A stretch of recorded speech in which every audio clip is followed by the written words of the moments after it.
When I first saw my sister-in-law, Catherine, she seemed really nice and had attractive features. But as I wanted to be friends with her, that feeling changed when I noticed an older lady. I wondered if she was my brother's wife's mom.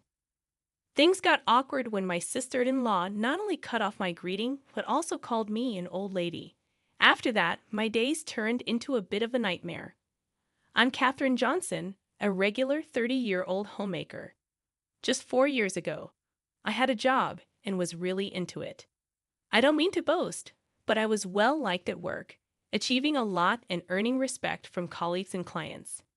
Bob, who is now my husband, was one of them. We used to meet often because of our work connections. Our friendship began at a party with Bob's company. He started talking to me because he had heard good things about me. Bob wanted to check if the rumors were true, so he joined a meeting with me. At first, he was unsure, but as we worked together, he liked my strong personality and lifestyle. Eventually, he realized I was the one for him. When I found out he was trying to make me like him, I thought it was cute, like something a high schooler would do. But to be honest, I had a crush on Bob from the start. He had great looks and was popular with women. Even though we were business partners, I kept my feelings at a distance. However, after Bob asked me out several times, we dated for a year and then got married. Our married life was really good, and every day was happy. In the mornings, while I made breakfast, Bob would wake up with a nice expression, say good morning, and give me a warm hug. It became our routine. Even though he's older, his childlike behavior always made me feel motherly. Plus, Bob and I never argued. He never gets angry. Once, when I accidentally broke a plate he liked, he cared more about me than the plate. I always think about how kind he is. We both wanted a child, so after we got married, I decided to quit my job to focus on starting a family. I believed any child of ours would be cute. I'd often thought about names, especially if we had a girl. Time passed, and this year is our 3rd anniversary. We haven't had a child yet, but we're still happy. There's just one thing bothering us. Bob's family home has his mom and younger sister. His dad passed away from cancer before we got married. His mom is always cheerful and has been really kind to me.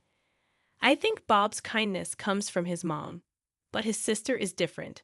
I didn't like her. It all started when I first met her. Before we got married, I thought she was charming, like Bob. I wanted to be friends, but that feeling disappeared quickly. I said, "Nice to meet you. I'm Catherine."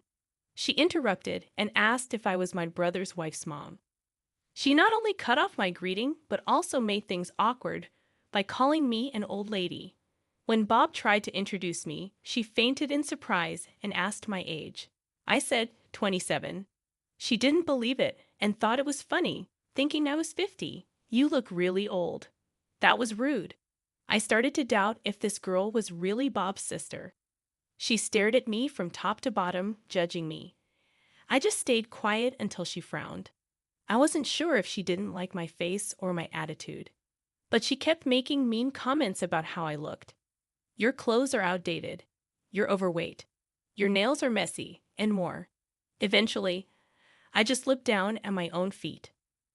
Bob was getting angry, something he rarely did, while his sister kept laughing. Then Bob spoke up. "Hey, what are you saying? That's really rude." She just replied, "Oh, whatever. You're so annoying." It ruined the mood. She's just plain mean, making the same kind of rude comments to Bob and their mom. They had put up with her behavior for years without expecting her to change. Both Bob and his mom apologized to me later, even though they weren't at fault. I felt sorry for them, but I was also mad at the sister-in-law for making such mean remarks to her own family. To avoid problems, I decided not to go to Bob's family home anymore. I heard about the sister-in-law from their mom, but she didn't cause any issues for us. So, I kept living my life peacefully. Then, something happened that messed up my happy routine. "Catherine, Bob, I need a favor.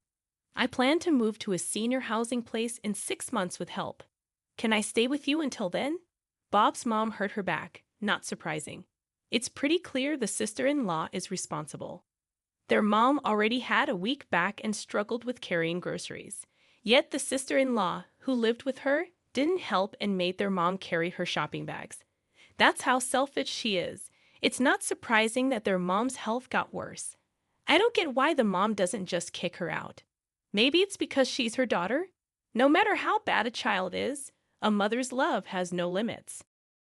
I'm okay with living with Bob's mom, but that means the sister-in-law comes along too. It was the last thing I wanted, but I was worried about the mom's health, so I had to agree to the sister-in-law moving in. As I expected, living together was terrible from morning to night. The sister-in-law only said mean things, especially to me. When I cooked, she'd say, "This tastes awful. How can you make such bad food? You're strangely talented," and then throw the food away. Even when I folded her clothes, she'd find something to complain about. Sometimes she'd say, "You need to iron this properly." Her attitude was like a rebellious teenager. The sister-in-law never mentioned anything about how I folded or ironed before. She twists words to fit her story. When cleaning the room, I have to be really thorough, especially in the corners. Otherwise, my sister-in-law starts making sharp comments. "Hey, there's still dust over there. You're pretty much the maid here, so do it right. You're so useless." Even though she doesn't help, she's quick to point out flaws. I wonder silently when I'll get out of this tough situation. While I kept cleaning, she said, "Poor Bob, you can't even handle chores. At least have a child. Why were you even born a woman?" I couldn't let that slide. I usually stayed quiet, but this was too much. I didn't say anything, or maybe I couldn't. The look on my sister-in-law's face was scary, like she was disgusted. The pressure was so strong that I had to look down. It was scary and made me mad. All these feelings were inside me, and all I could do was hold back tears. Then my sister-in-law left, laughing. One day, she came home really happy. When my mother-in-law asked why, she proudly shared that her boyfriend had proposed. She bragged about him being tall, handsome, and making a lot of money. She came to me, talking about my inability to have children. While I'm on top of the world, losers like you should have kids. She laughed at me with that familiar mocking tone. It was shocking, especially in front of Bob and my mother-in-law. Bob got mad, but she didn't listen. I felt sick and rushed to the bathroom, tears in my eyes. From behind, she said, "Pathetic." But I didn't care. In the living room, I heard Bob and my sister-in-law arguing. My mother-in-law was next to me, patting my back and saying, "Children are a blessing. It's up to you and Bob to decide." She comforted me with tears in her eyes. I really wished my sister-in-law would get married and leave soon. One day, after visiting the doctor, I took a different route home and stopped by a popular flower shop. I was considering buying some flowers when an old colleague, Steve, noticed me. Even though I left my old job, Steve still sees me as a mentor. We occasionally text about work, but it's been 3 years since we last met. We chatted for a bit, and he shared that he's getting married soon. They had a date planned later that day. I was curious about why he was at the flower shop, but it became clear when he talked happily about his girlfriend. It made me smile too. When it was time to go, Steve picked out flowers and went to pay. While waiting, I looked at the flowers, trying to decide which ones to buy. When Steve returned, he had 2 bouquets and gave one to me as a gift. "This is for you. It's baby's breath, and it means gratitude and happiness. I've always been thankful for you, Catherine. Please continue to be there for me." With that, Steve headed to the train station. Gratitude and happiness, huh? I never chose flowers based on their meaning before, and I thought Steve was a warm-hearted person. I rushed home to tell my husband about this special event. When I got home, my sister-in-law wasn't there. She had gone out. I put the baby's breath in a vase and made dinner with my mother-in-law. It felt nice to have some time with just the 3 of us after a long time. With my sister-in-law away, my mother-in-law enjoyed her favorite TV show that starts at 7 p.m. that night. I told my husband about the day, and we both went to bed happy. The next morning, my sister-in-law came home with a bouquet of roses and threw them at me. She said, "Put these in a vase," and then went to her room. When I tried to put the bouquet in a vase, most of the flowers were broken or torn, so I had to throw them away. I wondered how roughly she had handled them. I started feeling sorry for her boyfriend. After taking a closer look, I recognized the bouquet wrapping. When my sister-in-law changed into her home clothes, she started talking again. I'm bringing my boyfriend over this Saturday. Make sure you dress decently, okay?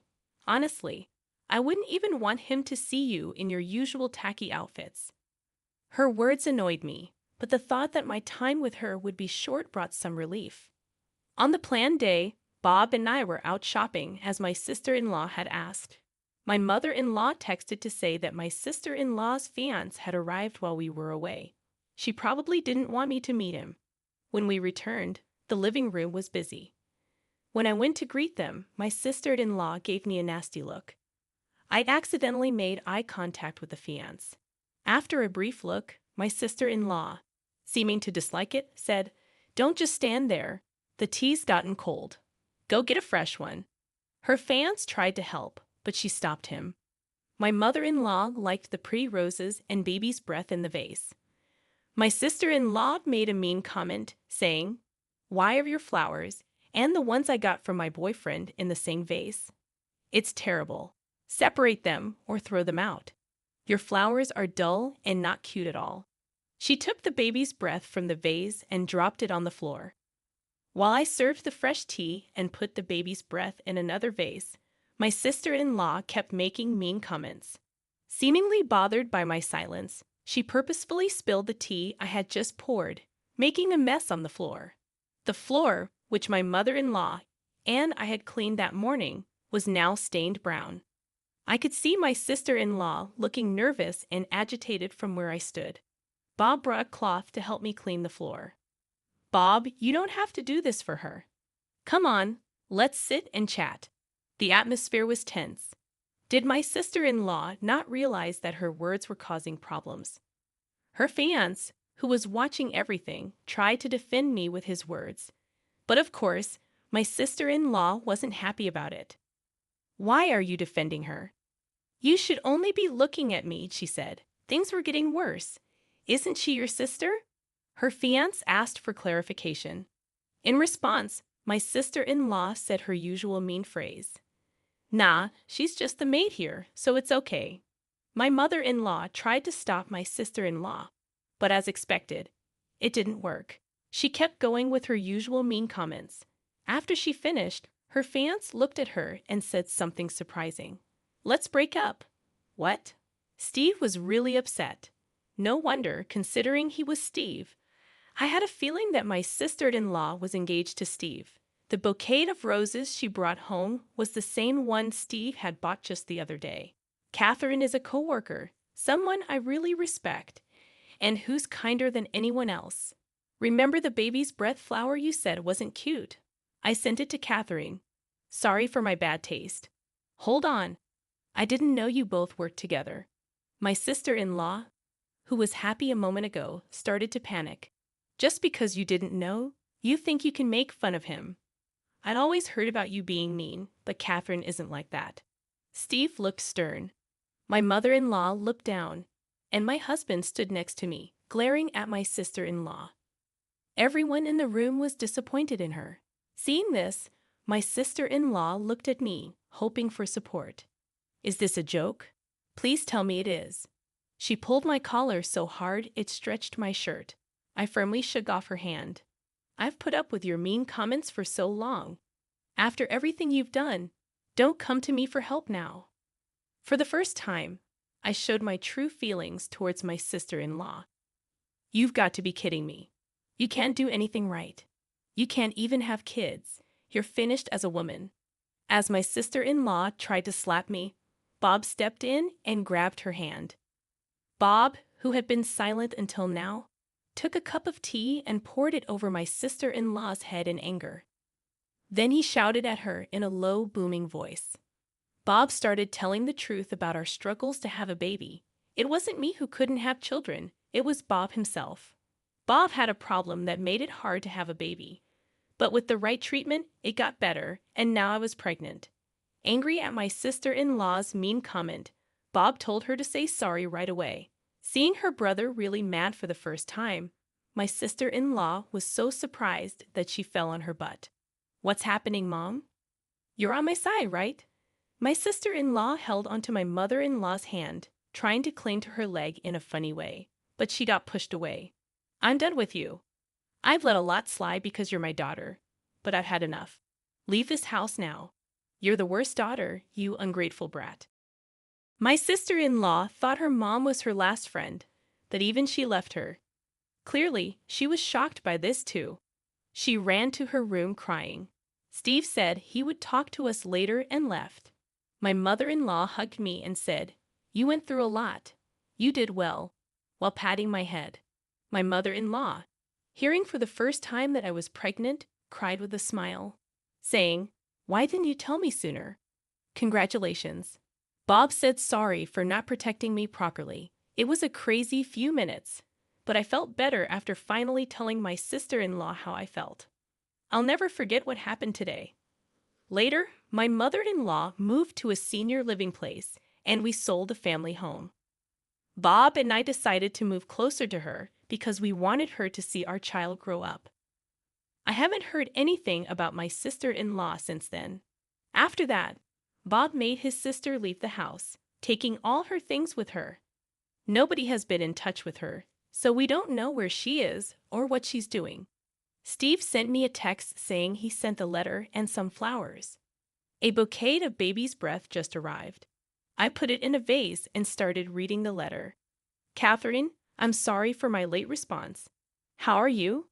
Congratulations on your pregnancy. It was such unexpected happy news that it even made me happy." The letter talked about his relationship with my sister-in-law. After the incident, it seems Steve and my sister-in-law met once. It came out later that my sister-in-law was seeing someone else too. Steve found out when the other man contacted him. They cut ties and aren't in touch anymore. If they had gotten married, he would have regretted it. The letter was full of gratitude. I should be thanking Steve, but he's really a sincere guy. I truly hope he finds happiness. The end of my sister-in-law, who bullied me a lot, was unexpected. Through all this, I learned that how you treat others comes back to you, whether it's good or bad. I hope my child grows up with kindness and understanding.